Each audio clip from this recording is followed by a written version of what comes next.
함께 고백하기 원합니다. 함께 따라해 보겠습니다. 예수님 사랑합니다. 다시 한번 볼까요? 예수님 사랑합니다. 옆에 분에게도 인사하겠습니다. 당신도 사랑합니다. 옆에 분 보고 인사할까요? 당신도 사랑합니다. 오늘은 특별한 예배들이 참 많이 있습니다. 2부 예배 때는요, 자마를 섬기시는 김충근 장로님께서 오셔서 미국을 위해서 함께 기도하기를 소원하는 마음으로 말씀을 인도해 주십니다.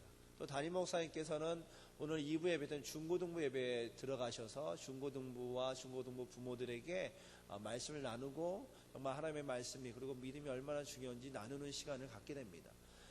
미국을 위해서 또 다음 세대를 위해서 우리가 기도하는 것이 얼마나 중요한지 모릅니다. 오늘 2부 예배 때 김충근 장로님과 또 담임 목사님을 통해서 이 미국 땅과 또 다음 세대를 향한 하나님의 비전과 은혜가 나눠지는 귀한 시간이 될 수 있도록 기도해 주시는 우리 모두가 되기를 주의 이름으로 부탁을 드립니다.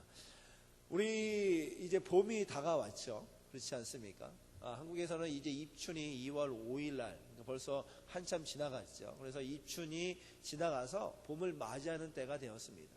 그러니까 아무리 겨울이 길다 할지라도, 아무리 겨울이 춥다 할지라도, 겨울에 눈이 많이 온다 할지라도 입춘이 지나고 나면 을에 봄이 올 것이다 라고 기대를 합니다.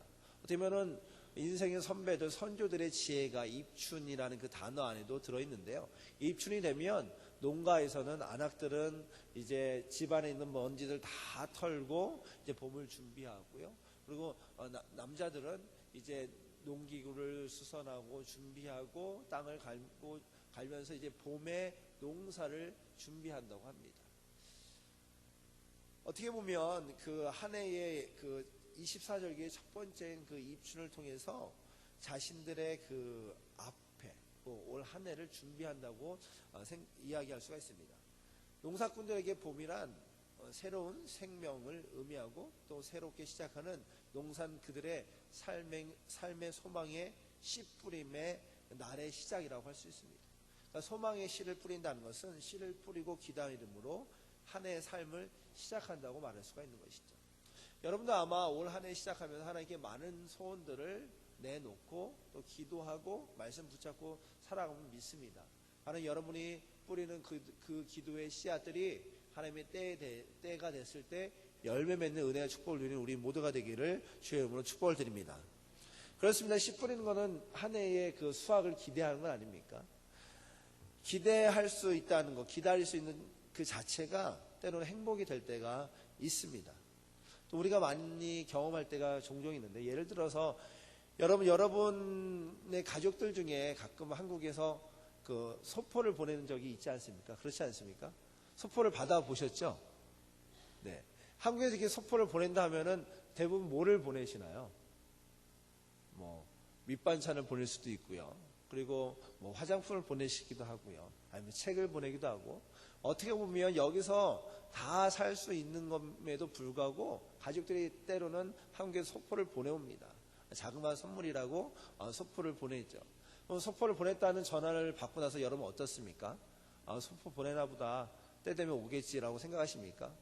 아마 전화가 끊고 나서부터 언제 오나 그리고 아침만 되면 우체부가 언제 오나, 분명히 이제 오후에 오는 걸 알면서도 불구하고 혹시 오늘은 오전에 오지 않았나, 또 보고 우체통을 또 확인하고 혹 내가 없을 때 오면 어떡하나, 잃어버리면 어떡하나 하면 노심초사 소포가 올 때까지 기다리죠.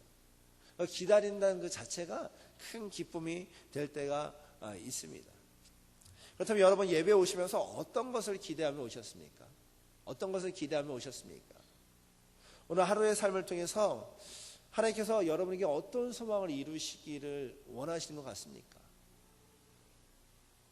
하나님 오늘 이 시간 예배를 통해서 하늘로부터 오는 하나님의 은혜, 우리를 향한 하나님의 은혜를 향한 기대감이 있기를 원합니다.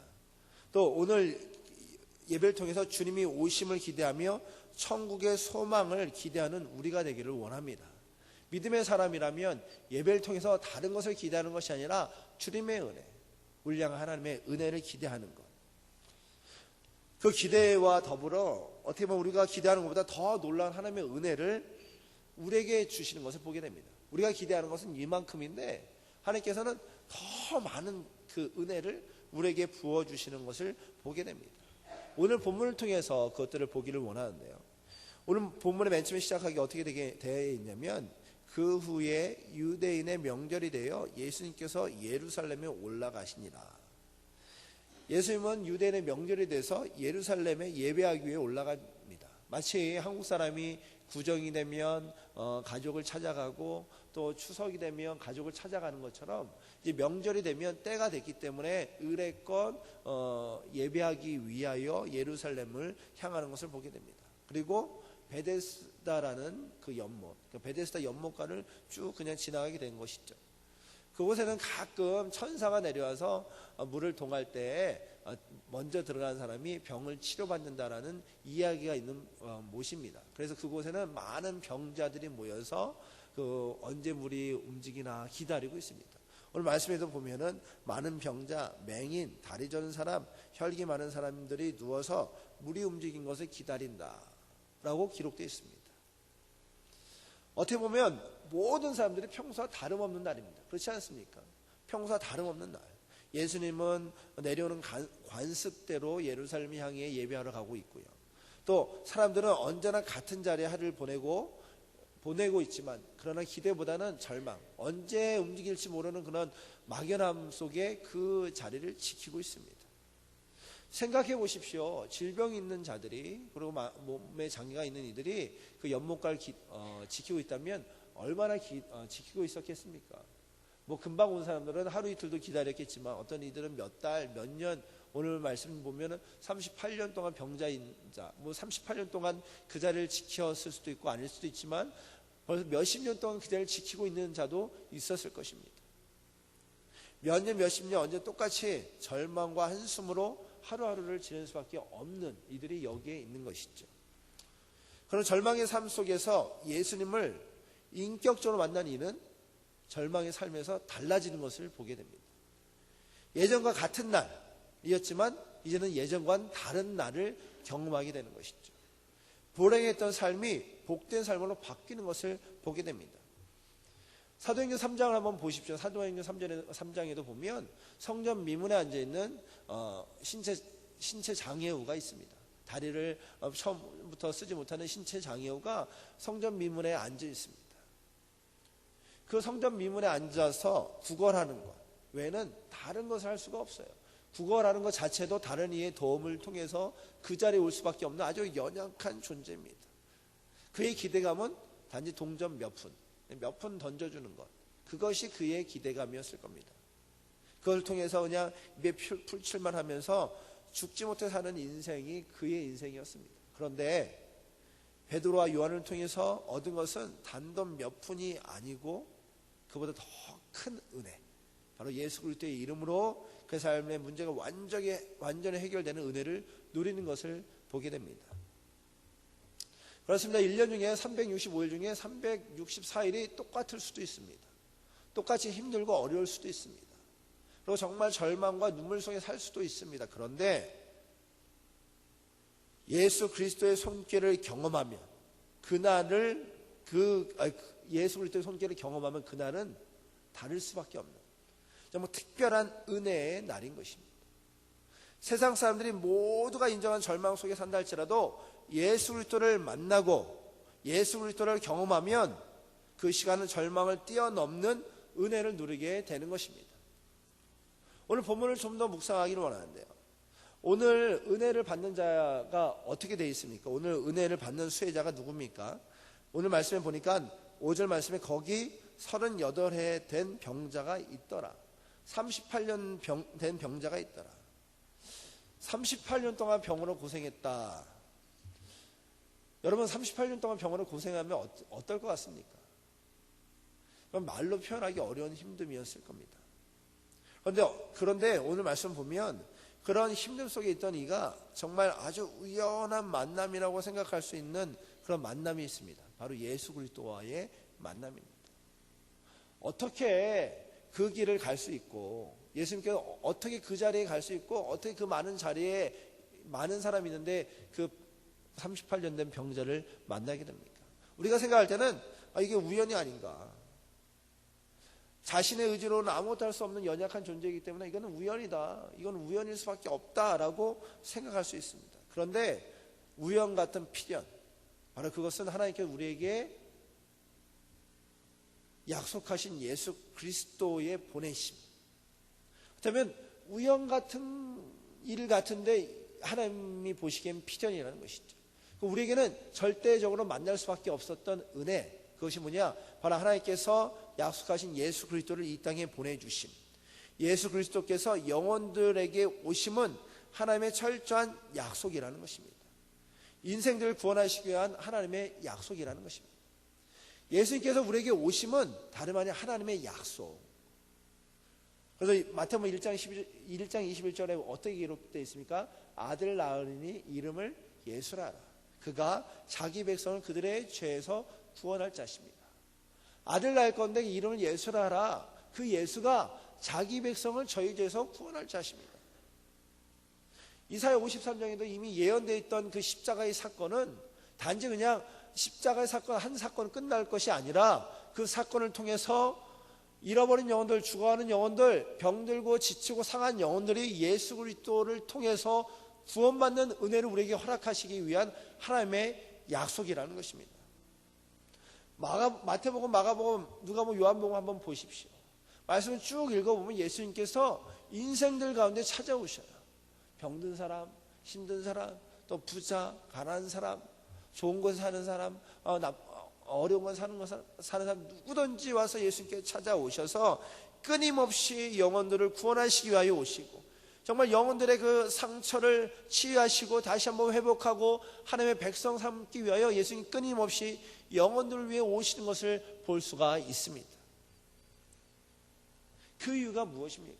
예수님께 뭘 얻기 위함이십니까? 예수님께 뭘 누리기 위하여 영혼들에게 오셨습니까? 그거 아니지 않습니까? 죄 많은 인생들을 구원하기 위해서 하나님께서는 당신의 아들 예수 그리스도를 통해 구원의 통로를 열어 놓으신 것입니다. 그래서 사도 바울은 이렇게 고백하죠. 빌립보서 2장 6절에서 8절 말씀인데요. 그는 근본 하나님의 본체시나, 원래 하나님의 모양과 똑같은데 하나님과 동등됨을 취하지 않고 하나님과 동등된 자리에 그냥 하늘에 있지 아니하시고 오히려 자기를 비워 종의 형체로 사람과 같이 되셨고, 그리고 사람의 모양으로 나타나서 자기를 낮추시고 죽기까지 복종하셨으니 그 십자가의 죽으심이라. 예수님께서는 하늘의 풍요로움, 하나님과 동등됨을 취할 수 있음에도 불구하고 하나님의 약속을 이루시기 위하여 이 땅에 오셨고 친히 낮추셔서 하나님의 은혜를 우리에게 보여주셨다는 것입니다. 믿는 자에게는 우연이 없습니다. 믿는 자에게는 하나님께서 하나님의 구원의 약속을 우리에게 허락해 주시기 때문에 우연이 없습니다. 이 자리에 모인 그 자체가 우연이 아닙니다. 하나님께 우리를 하나님의 은혜를 주시기 위하여 여러분을 부르셨고 여러분에게 예수님께서 직접 찾아오셨다는 것입니다. 그래서 다가오시는 하나님의 은혜를 누리게 되면 우리의 삶은 기쁠 수밖에 없는 거죠. 행복할 수밖에 없는 것이죠. 그래서 다가오심은 바로 그 다가오심 자체가 은혜인 것입니다. 여러분, 혹시 여러분의 그 삶 가운데도 지금도 해결되지 않은 문제가 있습니까? 38년 된 병자처럼 예전부터 걸려있던 문제가 지금까지 걸려서 그 여러분의 삶을 방해하는 것들이 있습니까? 아니면 가정의 갈등이나 삶의 문제로 가슴 졸이며 밤마다 한숨 지르며 혹시 삶을 지내고 계십니까? 오늘 본문을 보면 저와 여러분과 똑같이 어려움을 겪은 이가 38년 된 병자입니다. 지금처럼 의학이 발전되고 발달됐으면 그래도 몇 년 안에 수술해서 고칠 수도 있는 것이고, 좋은 의사를 만나면 해결할 수 있고, 좋은 약을 만나면 해결될 수 있는 문제일 수도 있지만, 그런데 이 당시에는 그런 그 혜택이 없음을 인하여 또 그의 인생의 연약함을 인하여 38년 동안 어려움을 겪습니다. 여러분, 큰 병에는 효자가 없다는 말이 있지 않습니까? 큰 병에는 효자가 없다는 말처럼 만약에 가정에 아픈 사람이 있으면 가족이 다 아프고 고통스러운 것입니다. 근데 38년 동안 병이 해결되지 못했다면 가족들도 어떠한 기대도 없고, 그리고 경제적으로 환경적으로 어려움을 당할 수밖에 없는 자리입니다. 어떠한 기대도 없고 경제적으로 환경적으로 어려움을 겪고 있는 가족과 또 병자, 가족에 어떤 기쁨이 있겠습니까? 어떤 즐거움이 있겠습니까? 그런데 그런 이에게 예수님께서는 그에게 찾아오셨고, 그리고 그가 누워있는 것을 보시고 병이 오래된 것을 아시고 그에게 찾아서 이렇게 질문합니다. 6절 말씀인데요. 한번 6절 말씀 같이 읽어볼까요? 6절 말씀 같이 읽겠습니다. 시작.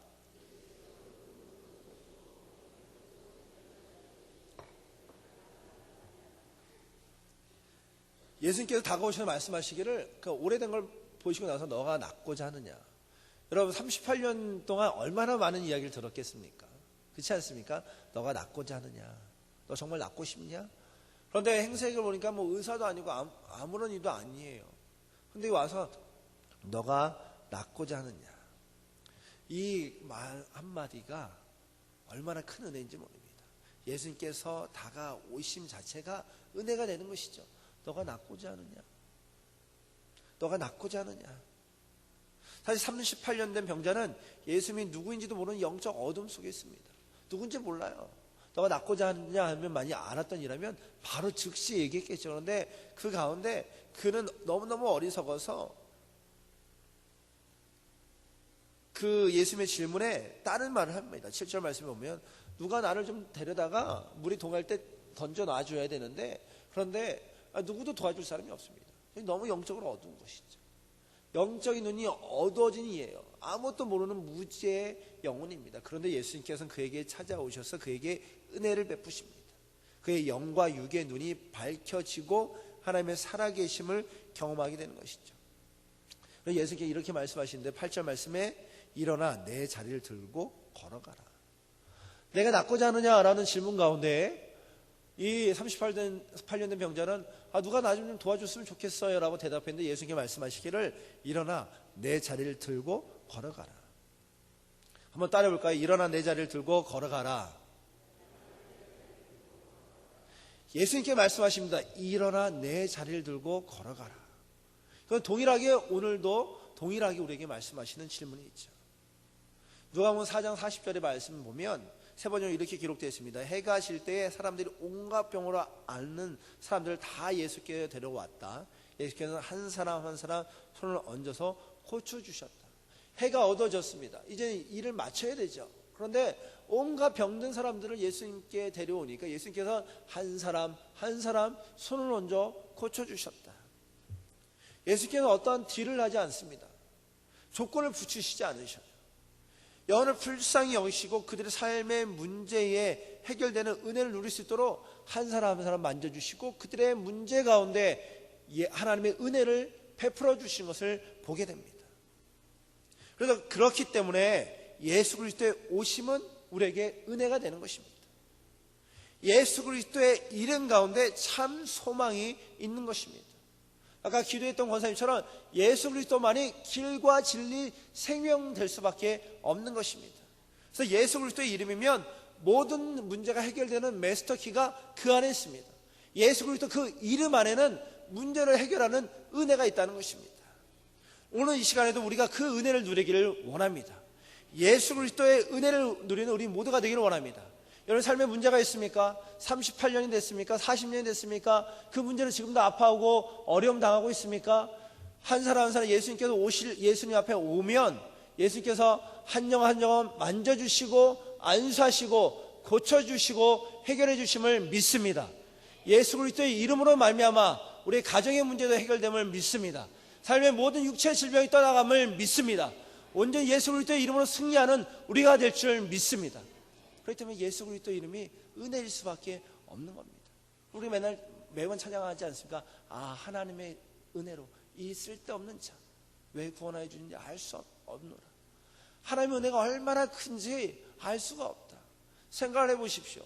저와 여러분이 정말 죄 많은 영혼으로 구원받을 수 없는 존재입니다. 정말 세상의 가치 기준으로 정말 연약한 존재일 수밖에 없습니다. 그런데 주님께서 예수 그리스도의 이름으로 우리에게 은혜를 허락하여 주시고 하나님의 백성 자녀 삼아 주셨다는 것입니다. 이 은혜를 누리는 우리 모두가 되기를 주의 이름으로 축복을 드립니다.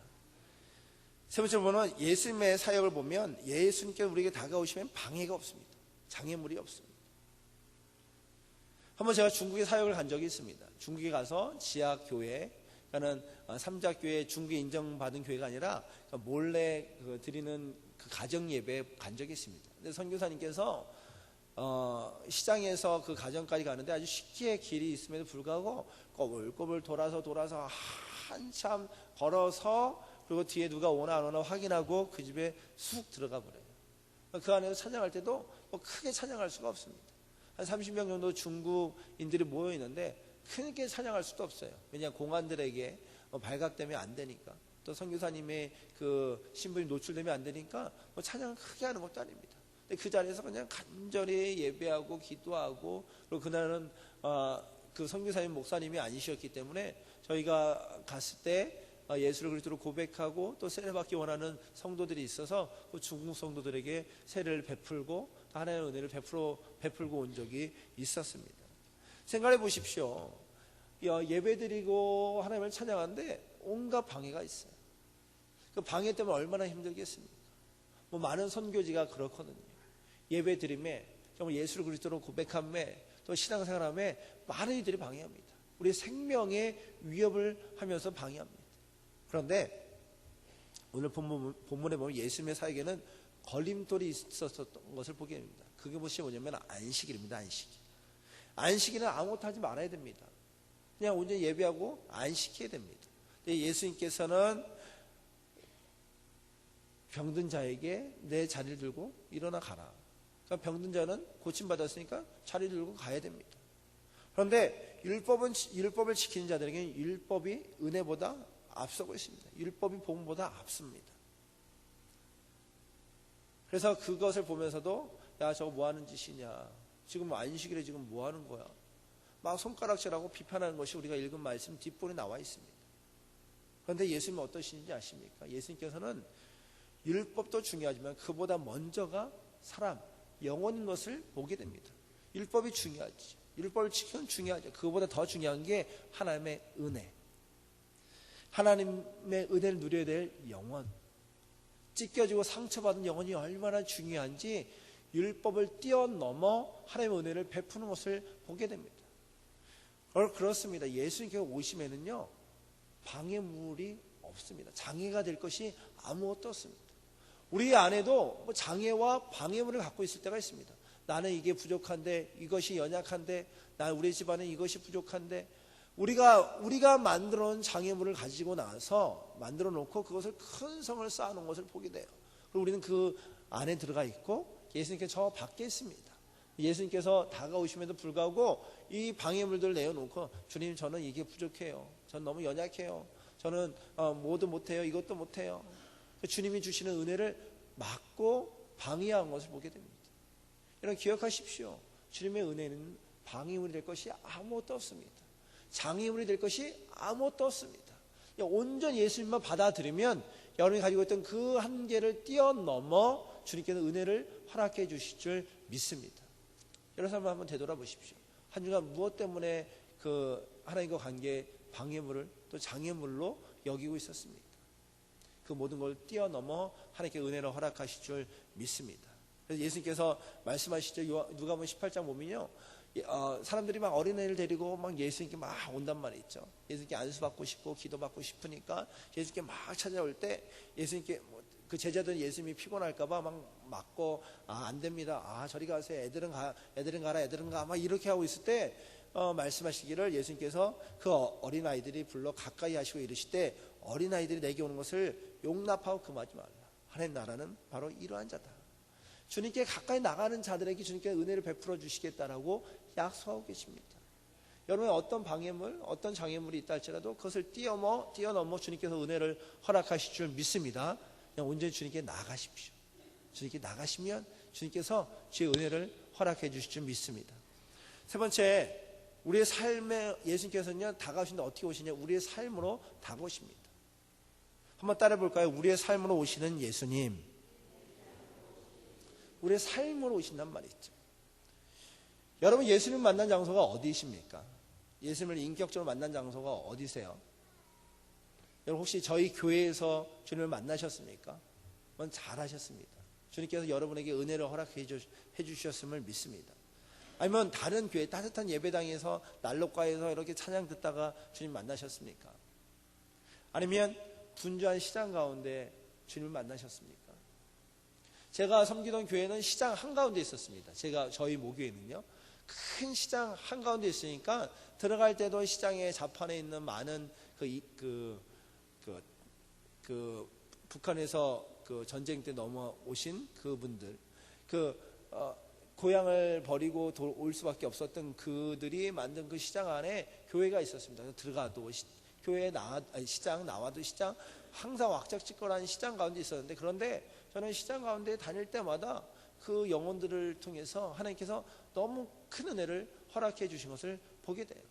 보잘것도 없었던 이임에도 불구하고 그들 통해 사랑을 누리게 되고, 또 하나님께 그를 통해서 얼마나 큰 일을 행하시는지 볼 수가 있었는데, 예전에 저희 청년 집회에 오셨던 그 누저지 가스펠 펠로십 교회 성현경 목사님께서 그런 말씀하신 적이 있습니다.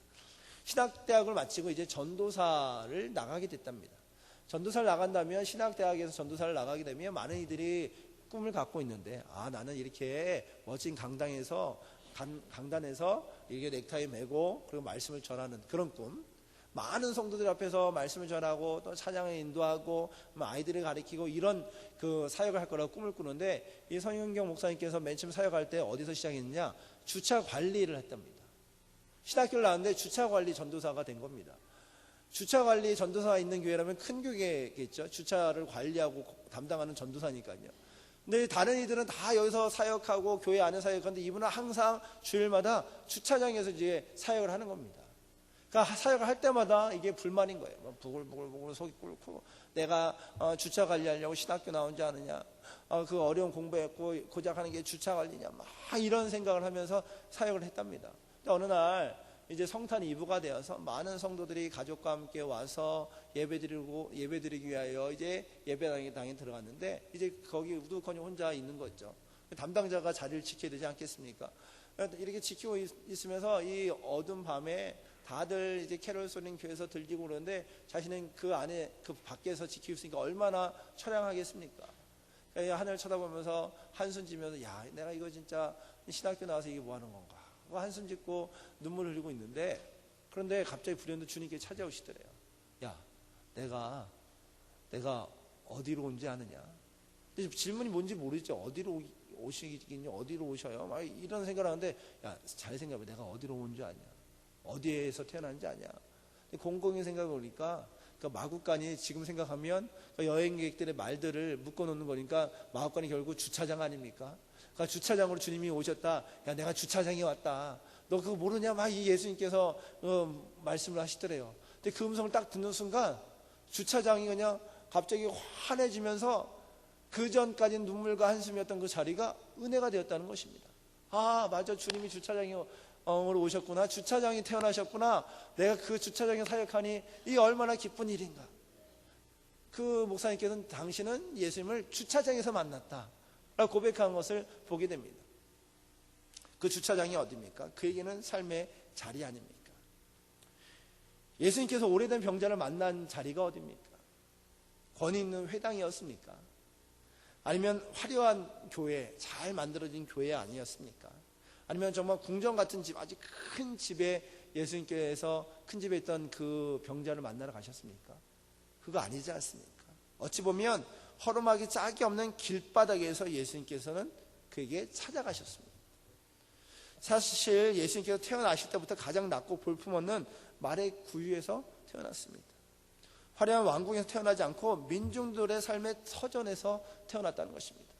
정말 낮고 낮은 자리에 있는 민중의 자리, 그냥 성도들의 자리에 그가 태어나고 오셨다는 것입니다. 예수님께서 직접 민중의 삶의 현장에 가셔서 그들과 함께 먹고 마시고 교제하고 하나님 나라를 가르치시고 실천한 것을 알 수가 있습니다. 그럼 하나님이 어디에 계십니까? 교회 안에 계시지만 그것만으로 제한하면 안 됩니다. 교회 밖, 즉 우리의 삶의 터전에도 주님께서 함께하고 있다는 사실을 기억하십시오. 우리가 살고 있는 곳이 어디든 예수님께서는 우리와 함께 하십니다.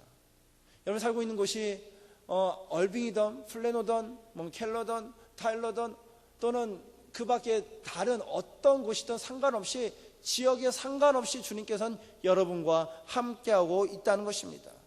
여러분의 집안이 궁궐이든 허름한 아파트든, 아니면 여러분이 일하는 곳이 도너샵이든 세탁소든, 아니면 여러분의 오피스든, 상관없이 주님께서는 하나님의 백성이 있는 그 자리에 직접 오셔서 우리에게 하나님의 사랑을 경험하게 해 주신다는 것입니다. 여러분이 있는 그 자리에 주님께서 함께 하신다는 것. 그래서 예수님께서 태어나실 때 보라 처녀가 잉타하여 아들을 낳을 것이요 그 이름을 임마누엘 하라 하셨으니 이는 번역한즉 하나님이 우리와 함께 계시다 함이라. 임마누엘 되신 예수님께서는 우리와 함께 계신다라고 말씀하십니다. 장소에 상관없이, 환경에 상관없이 주님께서는 여러분의 그 자리에 함께 하신다고 이미 약속하시고 계십니다. 그래서 찬양 중에도 이런 찬양이 있습니다. 성령이 오셨네, 성령이 오셨네, 내 주에 보내신 성령이 오셨네, 우리 인생 가운데 친히 찾아오셔서 그 나라 꿈꾸게 하셨네.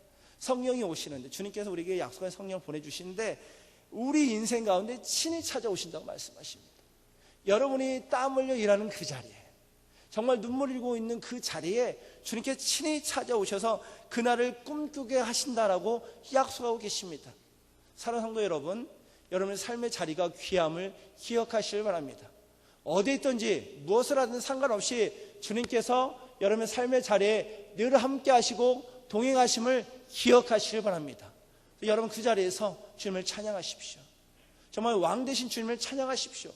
예수만이 나의 왕 되심을 찬양하고 여러분의 삶의 자리에 늘 함께 하시고 동행하시고 여러분의 장애와 한계를 뛰어넘어 주시는 하나님의 은혜를 찬양하고 온전히 주님과 동행하는 우리 모두가 되기를 원합니다. 그러면 베데스다 연못에 있던 그 병자처럼 너가 낫고자 하느냐, 그 한마디가, 너의 자리를 들고 일어나 걸어가라, 이 한마디가 우리 삶의 문제를 해결하고 우리의 질병을 고치고 우리의 삶의 문제를 뛰어넘는 하나님의 은혜를 경험할 수 있도록 주님께서 은혜를 허락해 주실 줄 믿습니다. 그리고 우리가 함께 찬양하고 기도하기 원하는데요, 예수 우리 왕이여라는 찬양을 우리가 다 압니다. 근데 이 찬양이 우리의 고백이 되기 원합니다. 예수 우리 왕이여, 이곳에 오시옵소서. 나의 삶의 환경에 오시옵소서. 나의 상처받고 나의 찢겨진 환경 가운데 오시옵소서. 그리고 이 모든 것을 해결하시고 치유하여 주시옵소서. 한번 찬양하며 고백하기 원하는데요, 이 찬양이 저와 여러분의 고백이 되기 원합니다.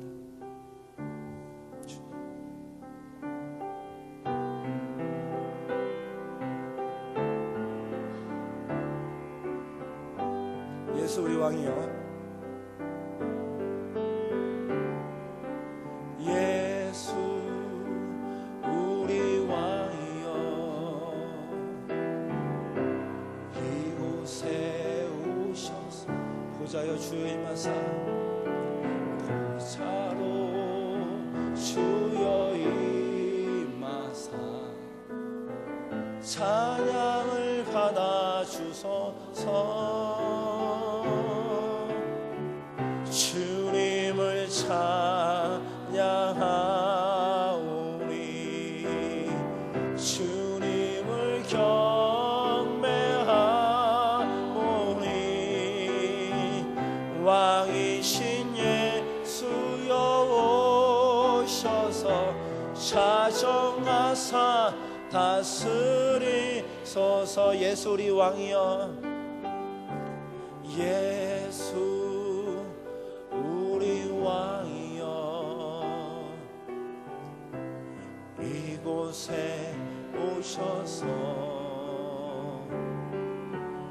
보좌로 주여 임하사 찬양을 받아 주소서.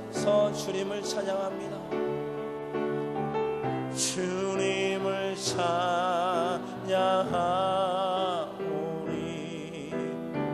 주님을 경배하오니 왕이신 예수여 오셔서 자정하사 다스리소서. 잠시 한번 기도하겠습니다. 여러분 삶에 어떤 문제가 있습니까? 어떤 아픔이 있습니까? 오늘 이 시간 예수 그리스도께서 그 문제를 해결하심을 믿습니다. 오늘 이 시간 예수 그리스도 이름을 함께 부르짖으며 기도할 때, 주님, 나의 삶의 문제를 해결하시고 고치소서. 나의 환경 가운데 함께 하시고 주의 은혜를 경험케 하여 주시옵소서. 함께 합심하여 기도하겠습니다. 함께 기도합니다. 주님, 주의 이름을 찬양합니다. 나의 왕 되신 주의 이름을 찬양합니다. 임하소서, 임하소서. 주님, 고치소서. 예수 그리스도의 이름으로 38년 된 병자를 고치셨던 그 은혜가 우리 사랑하는 성도들 삶 가운데 함께하기를 원합니다. 친히 안수하시옵소서. 친히 안수하시옵소서. 성령이여 오시옵소서. 각 인생마다 함께 하시고 머리에 기름 부으심 허락하여 주시고 주의 은혜를 경험하게 하여 주시옵소서. 삶에 문제가 있습니다. 아픔이 있습니다. 말로 표현할 수 없고 고백하지 못했던 것들이 있습니다. 오늘 시간 주의 앞에 나오니 주님 고치소서. 해결하시옵소서. 주의 은혜를 고치고 인도하여 주시옵소서. 우리의 왕 되신 주의 이름을 찬양합니다. 예수 그리스도의 이름은 우리의 삶의 길이요 진리요 생명임을 믿습니다. 예수 그리스도의 이름으로 모든 문제가 해결됨을 믿습니다. 우리 안에 묶여진 문제들, 삶의 문제들, 가정의 문제들이 있음을 고백합니다. 오늘 시간 예수의 이름으로 기도하고 선포할 때 모든 문제가 해결됨을 믿습니다. 예수 그리스도의 이름으로 명하는 모든 육체 질병은 떠나갈지어다. 예수 그리스도의 이름으로 예수 그리스도의 이름으로 명하는 모든 삶의 문제는 떠나갈지어다. 우리 삶의 가운데 함께 하시고 우리를 구원하시는 주의 이름을 찬양합니다. 사랑하는 성도들의 삶 가운데 함께 하시고 그 삶 가운데 온전히 주님을 경험하게 하여 주시옵소서. 모든 것 감사드리며 예수 그리스도의 이름으로 기도드리옵나이다. 아멘.